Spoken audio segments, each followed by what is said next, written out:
Okay, Kate, now we'll talk about the big ticket items that I've put in as a list. I did go out and ask some questions to the community and didn't get the greatest response, to be entirely honest. The nitty-picky stuff that I'm not overly concerned about. What I like to talk about is big ticket items. For example, the Ellenbrook pool.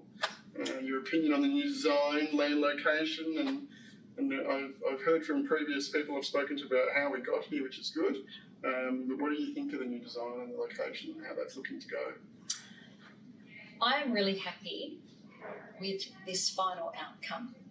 I think along the way, unfortunately, it was a bit of a comedy of errors with things that happened along the way with the interruptions to the project. But I think sometimes some things are meant to be, and I think there probably was a reason that we had those interruptions to get to this much better outcome. So the previous site down on Mafina, not quite big enough, but it was what we had. We started, and then we saw the COVID pandemic, which halted things, and then we saw the resource sector costs increase, which again put a hold on the project. So we had to come back to base. We had to look at our aquatic strategy and look at what that was about and consult and to understand where we were at. And then we had some options to consider and to look at our state and our federal funding and those generous contributions and how we then worked with our state and federal members of parliament for a best outcome. And again, I think this is a great example of how three levels of government can work together, and regardless of some of the differences of opinion in timing and everything else, come back to the table and leverage certain opportunities, which has enabled us to get the right amount of space, 4 hectares, so that we can build a significant structure with a 50-metre outdoor pool, with our other essential rehabilitative pools and swimming lesson pools and other things, with basketball courts, which is another huge need for this community and that our basketball community is crying out for, and all in a space which is right close to our train station and our CBD. So for me, I'm so excited about that and really appreciative even to our CEO who had the vision and the foresight to look at how we can deliver this project. Excellent. And we talked to that as well. So what some people may not know, and I'm sure most people have realised, is the cost to build the pool, especially during the last couple of years, just accelerated. And it became one of those things that you look at and you go, at that point in time, the viability of that project wasn't so great. And the redesign and getting it right and then the new location means that we can better utilise the funds that we've got there from that aspect. Yes. And I think it'll be really good when it's eventually here. Do we know roughly when we're going to see some water? Oh, look. Other than from the sky? Well, look, obviously we're looking at the progress and the build of the train station, and I'm sure that we'll be hearing from our state ministers as to the next step with that as well. So it's exciting and we're going to get there and it's going to be a great outcome for everybody. Excellent. Looking forward to it. The good old Midland Oval and the redevelopment that we've seen out there with the Weir Park and the apartment complex, Calais and stuff, which I visited Kev the other day and it was fantastic. It was a really good facility. Wind was not our friend. So will it ever end with that area? We've still got some work to do there, I think. And how do you find, or what do you think could be the final outcome of where that could go? Look, the new Junction project has been a long time in the making, decades. It's a vision to see Midland realised as the strategic metropolitan centre that it should be. It's that jewel in the city's crown, it's the hub that draws people in. So the new Junction project was a project for community benefit, to benefit community on so many different levels, to benefit residents, businesses and groups. And so what we've seen is a bit of a delayed start, and we've had some contentious issues around it. But I think as people have come to understand why the project is in existence and how it's going to see Midland realised as a strategic metropolitan area, and how it's going to provide rates in perpetuity for residents and ratepayers of the City of Swan, is a really important aspect. We always need to be looking at other sources of income to ease the burden on residential rates. And that comes with facilitating and fostering economic growth and development and supporting businesses. And if we can't be doing that, then it does put pressure on residential rates and we see increases, and that's hard for people.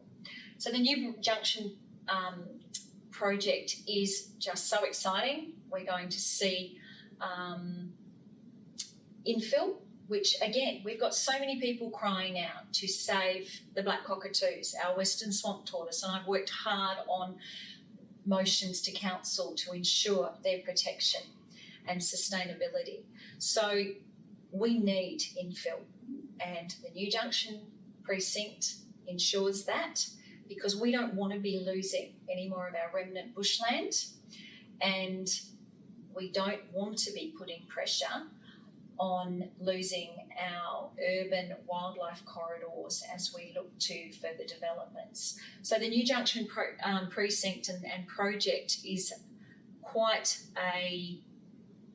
an incredibly sustainable and environmental project that's embedded in the actual project as to how we meet those sustainability measures, and the 600 to 700 trees that are going to be established around the precinct, and the public open space that is going to take on a form that is accessible and practical for everyone. We have got lawn spaces for kickabout ovals and kids to run. We have got spaces and places for skate paths and bicycles. We've got a beautiful new playground there. As the new Junction project and the stages come into play, we see a piazza which is going to take form to be able to weave a story through that whole area and provide for arts and cultural events, you know, big screens for the World Cup rugby, our local Hills Symphony Orchestra to be able to provide a concert to people sitting in different areas as well. You know, the Romans and the Italians spent thousands of years creating these piazzas, and I don't think they got it wrong. So that precinct, it's going to be exciting, and it's got so many promising aspects of it to benefit our residents and ratepayers for years to come. I think it'll be a big thing. It'll be exciting to see when it's finally fruition. Yeah. So it's good. It's going to be great. All right, the big C, crime within the community. Now, we all see it on social media around crime here, crime there. Let's face it, Ellenbrook's got a lovely attachment with crime, unfortunately.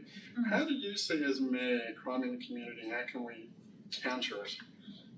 Obviously, there's only so much a council can do, obviously. It's more of a state sort of topic, but in conversations we've had in the past, they've sort of talked to things like sort of activations and that sort of thing, and making sure we get that sort of nightlife economy going in the likes of Midland, for example.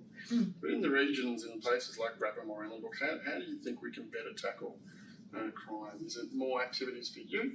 Is it CCTV? Is it a blend? Is it more police? So we make sure that we have that 24-hour Ellenbrook station, and that's it's always going to be there. Yeah. Crime's an interesting thing in our communities. There's the real crime and the perceived crime. And we meet regularly with our officers in charge at our Ellenbrook and Midland police stations and get the true stats and facts. And there are some aspects and areas where they're tracking really well and we're seeing reductions. I suppose at times it can be perceived to be a lot higher because our population is growing, and how that all plays out can skew figures as well. But not to say it's still a reality, and it's something that we're dealing with. We are constantly dealing with petty crimes, we're looking at domestic violence issues, we're looking at hoons and associated issues.